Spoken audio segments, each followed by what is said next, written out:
வெற்றிலை கொண்டு நேர்மறையான சக்தி நம்ம வீட்டுல வரணும் அப்படின்றதுக்கான ஒரு எளிமையான ஒரு பரிகாரம் தான் இப்ப சொல்ல போறேன். வெள்ளிக்கிழமை அன்னைக்கு என்ன பண்றீங்க அப்படின்னா, ஒரு தாம்பால தட்டு எடுத்துக்கோங்க. 11 வெற்றிலை என்ற கணக்குல எடுத்துக்கோங்க. சந்தனம், குங்குமம் வச்சுக்கோங்க. வச்சுட்டு அந்த தட்டுல அந்த 11 வெற்றிலை அப்படியே வச்சிருங்க. தாம்பூலத்துல வச்சிருக்கிற அந்த வெற்றிலை முன்னாடி உட்காந்துட்டு மனசார பிரார்த்தனை பண்ணிக்குவோங்க. என் வீட்டில் நேர்மறையான சக்திகள், நேர்மறையான ஆற்றல்கள் பெருகணும்.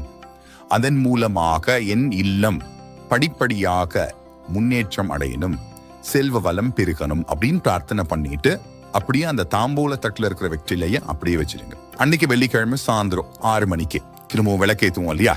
இந்த விளக்கு ஏத்தின பிறகு அந்த வெற்றிலையை எடுத்து மஞ்சள் நூல்ல கட்டி, வாசப்படியில போய் மாவிலை கட்டுவோம் இல்லையா, அந்த மாதிரி இந்த வெற்றிலை வாழையை நீங்க கட்டிடுங்க. அந்த மஞ்சள் நூலை என்ன பண்ணலாம் அப்படின்னா, உங்களுடைய கைகள்ல கட்டிக்கோங்க.